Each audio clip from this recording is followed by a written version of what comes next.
He's had his first 12 months, and I think he's had a really good 12 months. He's had a net profit of at least 140,000 in his first year. Wow. Net, not turnover, Oh, but wow. net. So he's had a great year. Cool. So thanks for joining us today on the Jim's podcast. We've got Stephen Diabo, and you're from Jim's Termite and Pest Control. You've just crossed 9 years with Jim's. You're coming up to year 10. But we wanted to get you on because you've come down from New South Wales, Canberra. Yes, yep. Kermit, just the other side of Canberra. Yep. Just the other side of Canberra. But you've got your family involved in your business, which I think is a really good aspect to talk about, Jim's, because it is a family business for a lot of people. So do you want to just talk a little bit about your background and about how your family's involved with your business? Okay, so we've had a few businesses over the years. We've had motels, supermarkets.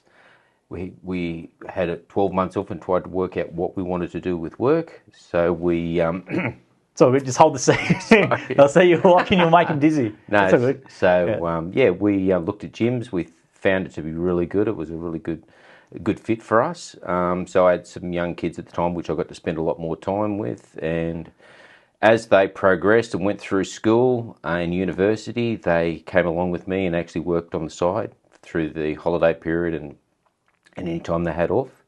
And from there, they've both my two oldest boys have got their pest license through gyms. And my son-in-law to be, he was a draftsman.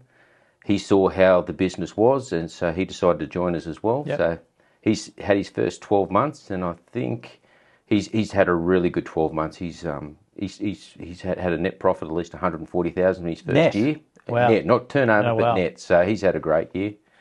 So my oldest son, who works in project management in Canberra, he's joining us now. He's going through the training. My youngest son works with me, so he's 5 days a week with me, and more likely, hopefully he'll take another franchise on. And so, it's been a good fit for our family. And my wife's joined the group as well, so she'll oversee and help the boys out with their bookwork and so on. So it's a good fit. So how did you come across pest control? Because it's interesting to hear you say you've had all these independent businesses before, which is a good thing to learn. So then why did you decide to go with the franchise? Because you would have been used to doing it yourself or doing these other businesses, then you've chosen to do this model? I've never been big on franchises, and we looked at a lot. When we sold the supermarket, we had 12 months where we looked at a lot of franchises, and their business model was all around the fact of the more money that you turn over is going to be a percentage of what they charge you, where gyms is just a flat rate, a monthly flat rate. So whether you're making 100,000 or 300,000 a year, you're still paying the same fixed monthly fee, which I think is great. Now, why did you then choose pest control? It's a completely different industry to what you're in. How did you decide to go into that? Pest control was, I don't know really how I got into it originally, but that business kept on popping itself up. It had a really good return. The people that had the business probably weren't a really good fit for gyms. I shouldn't say that, but they weren't. But and they were making good money, so I thought, well, if they can make that sort of money and they run their business like they have, then obviously I can make a hell of a lot more money, and which I have. Did you have an interest in doing termite and pest control? Because it's such a, cause people might go, how do you get into that? And is it something that was interest-based, or you just saw it more as a vehicle to do the business and you could see the earning potential for it, or how was it? Well, I actually had a trial with the people that were selling the business for a week and got to work with them and their customers, and it was quite rewarding. You were sort of you're fixing a problem. That's what I liked about it. Like, if they had a problem, you were there to fix it, and you had some sort of gratification after it. Yeah, because that's a good point where you said you are sort of they're desperate in need, and people don't want bugs in their house and stuff, and you're there, as you said, you fix the problem, you solve it. They need you to come and do something for them, and you get that instant reaction. And your customers become your friends. Yeah. And over the years, it's been fantastic. I've seen their kids grow up as well, because I've been there doing it for about 9 years as well. You become part of the family. You get to see them at least once, maybe twice a year. But it's always good to bump into them and say g'day. It's really nice. And what sort of training is involved with becoming a termite and pest control franchisee? You have to have 2 licenses. There's the general pest license, and there's also the timber pest license. So both those courses can be done in a classroom environment in Sydney. We use MPL, which is a training organisation. They have to do at least 4 weeks in the field with me on the job. That way they'll get to use the back office, like formatise, dealing with the customers. You're actually training from start to finish. They usually will sit in the car with me, they'll do the job with me, and they'll do it correct. Yeah.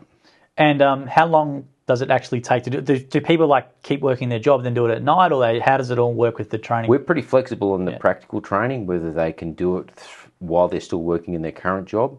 The theory training, they can do that via correspondence, but we recommend the classroom training's probably the quickest. It's like a 4-day course, either in Sydney, Melbourne or Brisbane. Then you have to go back and do some practical training with them, which I think is about a 2 to 3 day course.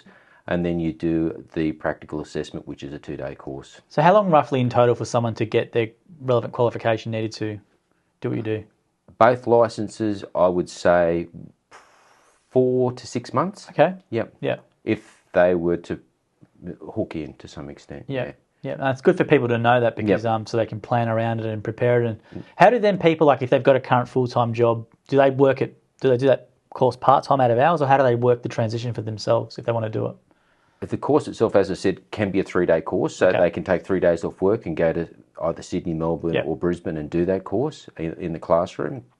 And same with the practical, practical, and the same with the actual testing. So it's not something where they have to give up 4 weeks up front or a couple of months. They can do that over a period of time. And when it comes to the on-job training with me, I'm pretty flexible. They want to do a couple of days on the weekend, or if they've got Monday or Tuesday, as long as they get up that at least 20-odd days in the field with me, and I think they're competent, then they can start.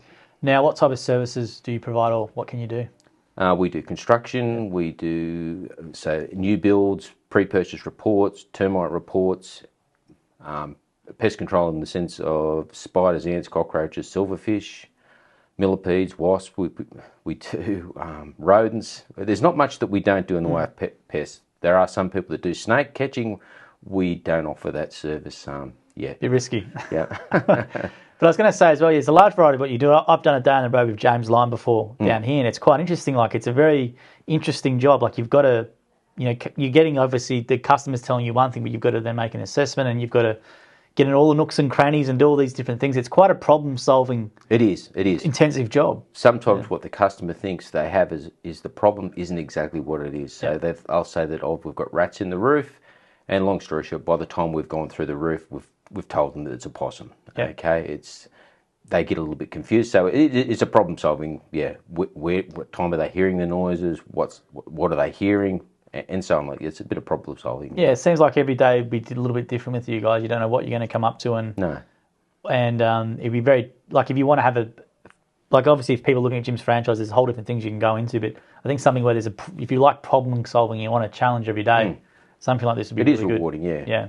We had a job there the other day where a possum fell through a roof.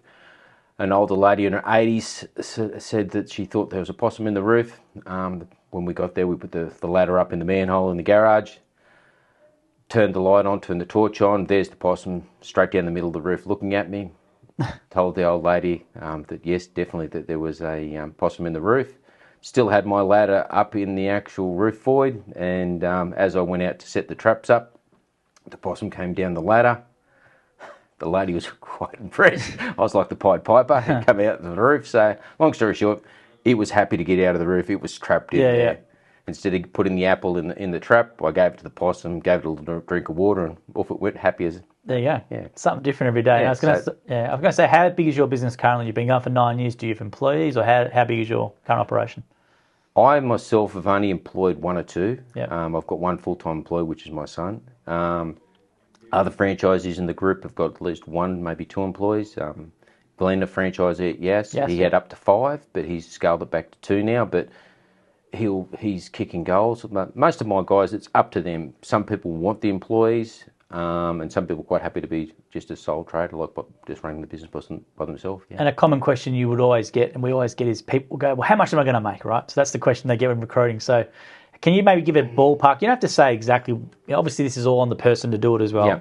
But like, what sort of turnover is achievable with a business like this? Well, I believe turnover or bottom line. Are we talking, Joel?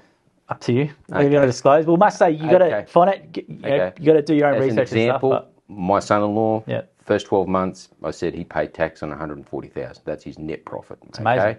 So that's a pretty good effort for his first year. There's other franchisees out there would be making more than that. There probably are other franchisees that probably aren't making quite. Most of them would make at least 100,000 a year. That's I great. believe. I believe. Yeah, and I think the good thing about it is if you want to do as a sole trader, you can make really good money as a sole trader, equivalent to probably a 250, 300k corporate job if you take out all the expenses and stuff, which I think is just an amazing thing to be able to do. But as you said, if you want to have employ people and stuff, you've got that option as well. So I think you can do both models as well. Definitely. Yeah, it's big enough to grow it. We've put it on staff, and then if you don't want the staff, there's at least enough work for one person there, definitely. And what sort of person then suits Jim's Termite and Pest Control? Who are the ones that do well? Is there any sort of questions that people should ask themselves about before becoming a franchisee? What would you say to them? You've got to have drive. Yeah. You've got to be able to talk to the customer. That's probably the biggest thing. You can be the best pest controller in the world, but if you can't talk to the customer, you've got to be a bit of a salesman to some extent. If you don't like talking to people and you don't want to get to know people, probably pest control isn't for you. It's you meet people, as I said, a lot of the time those clients do become your friends, and you know them on a first name basis. Yeah. And I was going to say, if someone wants to become a franchisee with you, can they do an observation day, or how do they get it? More than happy to have anybody ride along with myself. Usually, I'll have to ask my franchises if they're happy, but 100% of the time they're usually happy to have somebody ride along with them for the day. Yep. And they'll give you the insight of what it's like to be a pest controller for gyms for a day. Yeah. Now let's talk about support, because you're a franchisor. So maybe people who don't know what a franchisor is, do you want to outline what your role is as a franchisor and what does that actually mean? So I'm like a mentor. I'm probably the person they did their original training with them. I'll go through and help them with their books. I'll help them with all their invoicing as well. We're also a bit of what would you class as a mental health? Yes, there's a lot of counselling sometimes. Yeah, so every customer isn't always great. 90% of the time they're great, but you do get customers that are hard work. Some franchisees can be a little bit beat down by some of their customers, but have a chat to me. They realise that they're not the only one, and we've all been through that at some stage, and just the way to handle it pretty well, yeah. And what would you then say to someone looking at becoming a franchisee? What's it done for your life? Like what is actually achievable? So someone might be in an unhappy job, or they want to work for themselves and looking at Jim's Termite and Pest Control. What is actually achievable with it? Like, what's it done for you? Well, for me, it's brought my family into the business. I've seen some people that were never given a start in life to some extent. Yep. People that either their parents didn't believe in them or they'd never had the money. If I find the right person, I'll back them and give them a chance, change their life. And, I think as you get older, it's not all about how many dollars you got in the bank, but how many people you help up on the way to sort of put them in a better position than what they started with. That's my big goal. And what areas does your region cover? I've got from pretty well the Victorian border, from Albury through to the bottom of Wollongong, and then I've got from Newcastle through to Tweed Heads, and then from the north side of the Brisbane River through to Cairns. Big area. Yeah. A lot of pests up there for people to look after. Yes. A lot of work. But how much work is there available? Because a lot of people might go, well, I don't know how much work is there. I'm not sure about the leads. Is there enough work available for people? There's a lot of work in northern Queensland that we cannot service. We don't have anybody in Townsville, Cairns, or up in that area. We may have somebody starting in Gladstone soon, which will be good. But we don't advertise in those areas, so there's no point advertising for work if we can't put a franchisee there to service it. But yeah, Jim's has got an extremely good name throughout Australia, so it's just finding that right person to fill that role. And if someone wants to learn more about being a franchisee, what do they need to do? They can get on the website and make an inquiry, which will be either forwarded to the franchisor in their area, and they'll touch base with them, have a chat to them, send them some information. If they want to come along for a ride along, more than happy to do that. Any questions, all franchisors will be happy to answer them, and we can put them in touch with existing franchisees as well, and they'll tell the truth how it really is. And, that's good. That's the main thing. They get a list of finished franchisees, current franchisees they can call, and I think you guys are around 100 franchisees now, so you've got pretty good coverage across Australia. Mm-hmm. So there's a lot of good people that can rely on, really big business network of franchisees. Oh, definitely, yeah. And if I can't help you, there's surely there'll be a franchisor or another franchisee that can help them as well. So it's a pretty good support network. Yeah, absolutely. So if you are interested, call 131 546 or head to gyms.net or just Google Jim's Pest Control. And if you are in Steve's region, he'll be your mentor. So please make sure you call if you are interested. And I would recommend doing what you just said then. Engage with you, get a list of franchisees, obviously come for an observation day to see if you like it, but call the franchisees in the area because that's the best thing to do. But as you said, what your first year, like that's equivalent to 300k, 250k corporate job if you take out all the other things. So not many people are earning 300k in their jobs currently. So he'd work for it. Yeah, I can imagine he works for it. And that's the thing, you got to work for it. So it's not easy. He put in the hard work and he worked hard. Yeah. And that's an amazing result though. But that's an amazing you achieved that. How old is he? Sean is, don't hold to me, I think he's about 30. You should know. 38. I know, he's a little bit older than my daughter. So, yes, he's, as I said, he's drafting background, had always worked for somebody, had not really got anywhere. All he needed was the opportunity, and he's ran with it. Yeah. I love it. And that's a great thing to do. And if you are thinking you are worth more than wages, I think, Jim's Termite and Pest Control is a great one because I've been out with James and him for a day on the road, and it's just out and about, you're by yourself, and something a bit different. You've got to problem solve. You've got to have some knowledge. You've got to have the technical knowledge and stuff like that. So you always got to be learning as well. I think it's a really good division that people might not sometimes first look at, but I think the more you look at it, the more it will suit a lot of people. So thank you very much for coming along today. I appreciate it. Appreciate it. Easy. Thanks, mate.